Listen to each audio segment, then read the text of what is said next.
If you run, you won't get shot. If you don't talk back, you won't get shot. Okay? If you don't have a gun in your car, you won't get shot. Understand that. You can't get to the top by cooning. If I wanted to talk bad about black people, and if I stayed focused on it, I think I could become a millionaire, man. Right. You can't. People are hungry for that content. They want to hear it. They want to see somebody like you slandering black people. They do. I see a lot of. I'm not gonna say a lot of successful people on YouTube doing that, but people will get behind you. They'll be commenting all day, and talk about how good of a job you're doing, and keep it up. You speaking the truth, but I can't do that. I can't do it.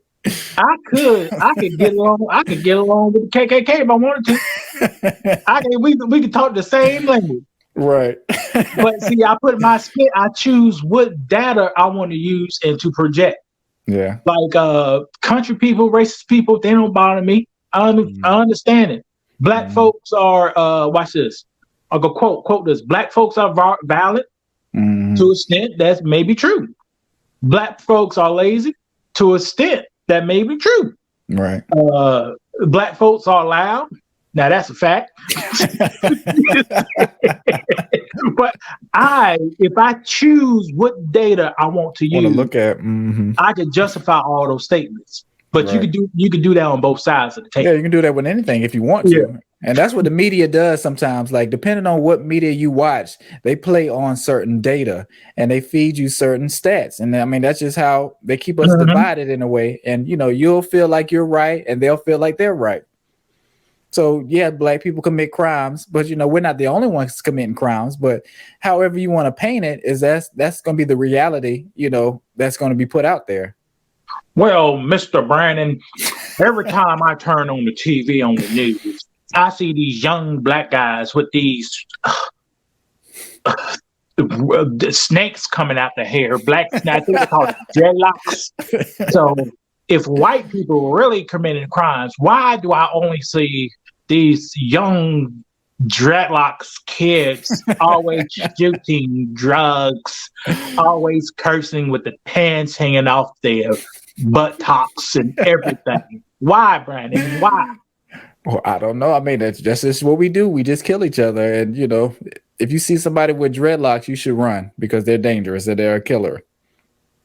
Why would Kavit Kaepernick disgrace the American flag like that? He has soldiers overseas that fought and died. Right. I'm a former veteran. My parents are veterans. We gotta stand up. We can't be on our knees.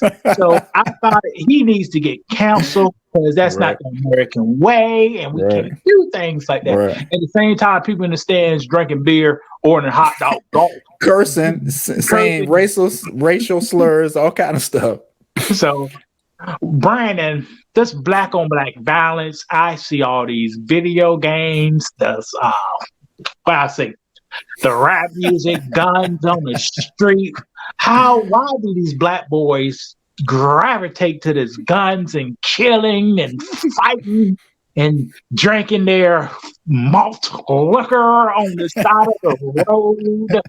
You see? And here's the factuality. Black people don't make no guns. We don't own no manufacturing facilities. We don't make ammo. Those guns come from outside sources. We had a law, 50 million lawsuit just passed for the kids who got killed in Center Hook. They claimed the gun company was held reliable due to that enhancement. See, they don't say the whole story. They just give you what they do. And we're not growing drugs over here. Like, they're being imported every day around the clock, right past security. Security is drugs coming right by. If they wanted to stop drugs from coming in, they could, but it's a business and a lot of people are profiting off of it, including the government. And I think they made movies about that too. Like, I think America made, I never watched it, but they were just saying how the CIA was, in business with some of the drug dealers and stuff like that. And they because the government at the time needed the money. So they were selling drugs too. It's just a business. Well, Reagan was one of the best presidents we ever had. The 1986 tax reform bill, drop taxes. Gosh almighty, America was doing great during the 1980s. Reagan kept us safe. He said, talk softly, but carry a huge stick. Oh, golly. But at the same time, Reagan was not funding the social services. He was creating a statement called Welfare Queen.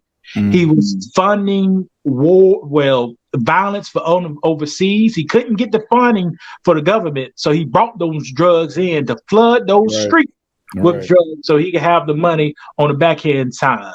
At the same time, Lock 'em Up Joe was doing these ridiculous crime bills, and the crack pandemic was handled in the wrong way. They wanted to lock people up.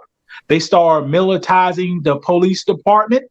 They was going through houses with people with tanks, drive a fucking brick stick through the house, pull the house down to get something inside. But gee golly, guys, the 1980s was amazing, and we cleaned up the streets.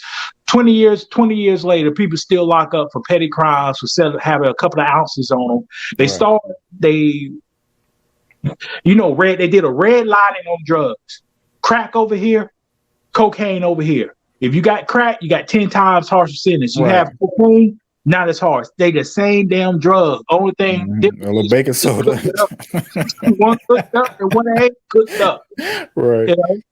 And then now you got this pandemic. Gee golly, guys, we have a real pandemic going on here. We got the opium thing. We have to sue these companies to get some of this. Johnson & Johnson done an awful job. We go give the Native Americans $500 million because they were just hit so hard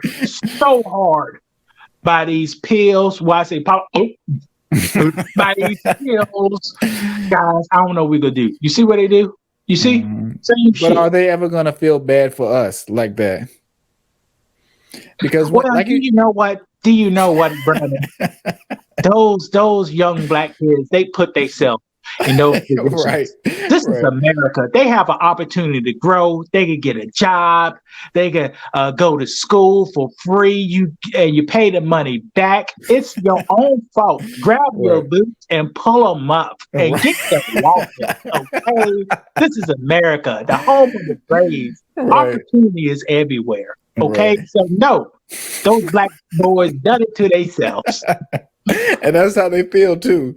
Like, they feel like, well, I could just go into place and get a job, or if I ask for a raise, they're just gonna give it to me. Why can't you do that? Just work harder. Just go to work on time. Do what you're supposed to do. When the cops pull you over, learn how to. When the cops pull you over, learn how to follow over. Don't resist, because if you resist, you give those police officers risking their life every day. That they don't know what you got, so they have to shoot you if you will run. If you run, you won't get shot. If you don't talk back, you won't get shot. Okay, if you have a gun in your car, you won't get shot. Understand that.